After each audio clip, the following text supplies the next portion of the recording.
Hey guys, welcome back. We're going to take a quick look at France 1940, the game of German Blitzkrieg in the West. This is an old Avalon Hill bookcase game. So look at the back of the box. The date on here is 1972, which was a good year. I was only 2 years old. But it's the version where the game box itself actually slides out of this sleeve. So the game box itself slides into this outer sleeve. And the front of the game box itself is your combat results table. It's odds-based, of course. And down here is your explanation of the results. Some retreat priorities. Back of the box is blank. I'd bought this game used, so all the counters were punched already. None of them have been clipped, but they are in good condition. The colors are still bright, considering this game is from 1972. Oh, there's some air units. Standard NATO symbols. Infantry. Mechanized infantry. There's an armor unit. A German armor division. That's a... What is that? 3 X's. What is that? A corps? Can't remember. But they're all here. The counters are all here, but they're just all mixed in a bag. This is, I'm sure, the original die. It's got the layout, the look, the feel of a die from that time. I always like these old original die. The rules are in this fold-out pamphlet. Who thought this was a good idea? I don't know. Why this caught on? I don't know. It's a terrible, terrible way to present a rule set, especially for a war game of this size and scope. So here we have it all folded out. It's almost the size of a magazine game map.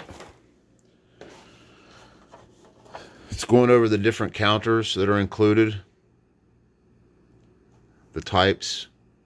They're all common NATO symbols. Yeah, there we go. The 3 X's is a corps. There's a sequence of play. It's going over movement. Stacking, zones of control.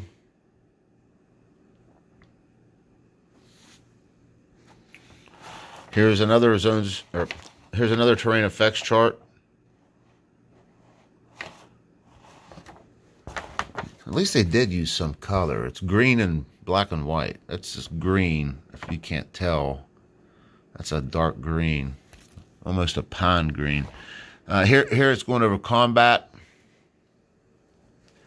Supply rules. Fortifications. The Maginot Line. Maginot, I don't know. German artillery. Neutrality and invasion.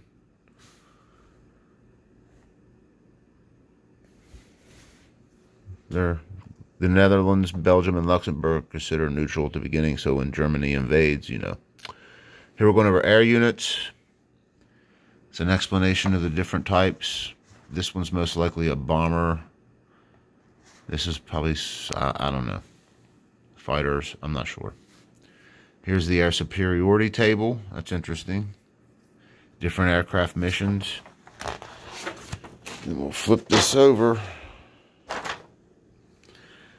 We have some rules for off-map movement. Preparing for play. Using the order of battle alternatives card.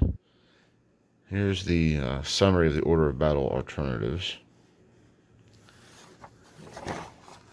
Preparing for play, initial setup, how the game is won, victory conditions, handicapping, and player victory. Then we go into some optional rules, which look very interesting. Here we have German paratroops.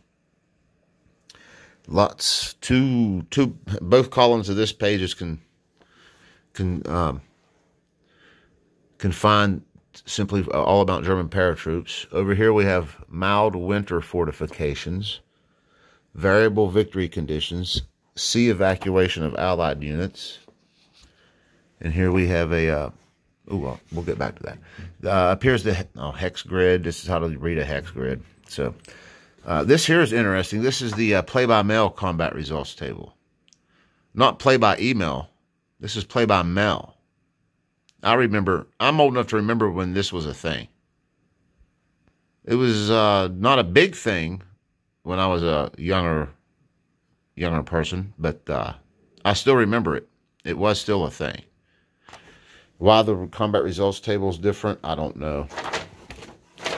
And again, this pamphlet style rule set stuff is terrible. Some of the Steve Jackson pocket games were like that. And it's just a terrible design. I can't imagine who saw that and thought, man, what a good idea. I just don't know. Here we have a little pamphlet. France 1940, The Idiot's Game, Recreating History with the Dell Plan. I don't know what this is.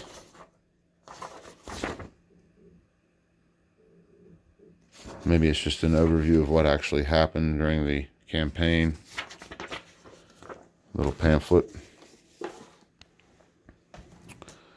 Here we have a pamphlet of designer notes and campaign analysis.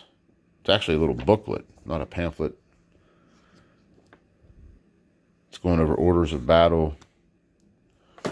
All kinds of information in here about this.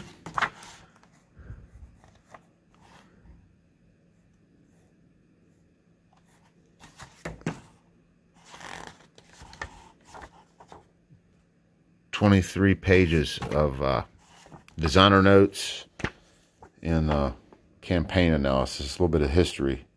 It's a whole little booklet. It's pretty nice. You don't get this that often very much anymore with games. Or when you do, they're in a big rule book on glossy paper that probably costs twice as much to print as it would to make one of these little pamphlets. What is this here? This is an introduction pamphlet to the game. Again, it's another fold-out thing. And it's going over the basic... This must be like a basic rules introduction. It's going over mostly everything we saw in the rule book itself, or the rule pamphlet itself. Yeah. This just might be more of a reference for playing the game. Yeah, this is everything. It looks like most of the stuff's reprinted or regurgitated in this little pamphlet here. With a more specific focus and more dense rules. And then on the back here, it's your order of battle. Then your optional rules summary. This looks like a rules summary, which is, you'll probably want to keep this out on the table and reference it more than you would, I guess, to flip through the rules. Here we have some cards. Order of battle cards. They're single-sided.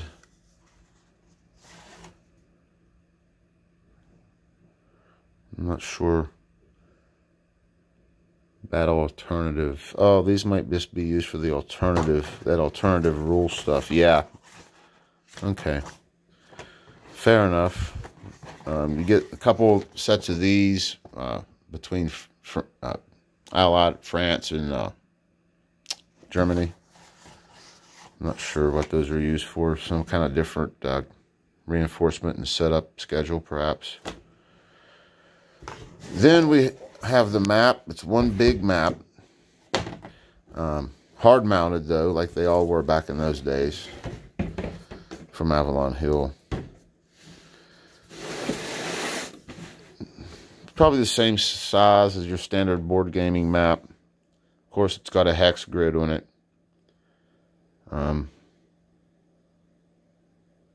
Pretty plain, I guess, as you would expect from the time. Not a lot of different types of terrain. I mean, you know, you got your cities and towns, your river lines, your forests. Some bocage down here, it looks like. Or that might be swamp. This might be swamp down here. Yeah, it looks like swamp. Some forest scattered here. Some big forest over here in Luxembourg and the Netherlands.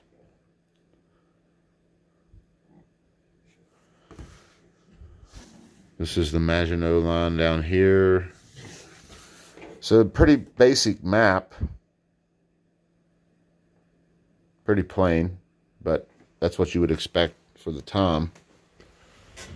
But, I mean, it gets the point across, I suppose.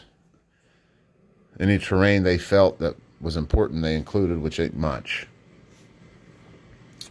But I guess at the core and divisional level, you know, it wouldn't be much, so to speak. And over here you have your game turn track. Looks like there's only 10 turns. And then along the edge over here is the victory point track over here, I suppose, is what that is. Yeah, your hundreds, your tens, and your ones. So, well, there's a look at the map. All right, guys. Thanks for watching. Have a good one.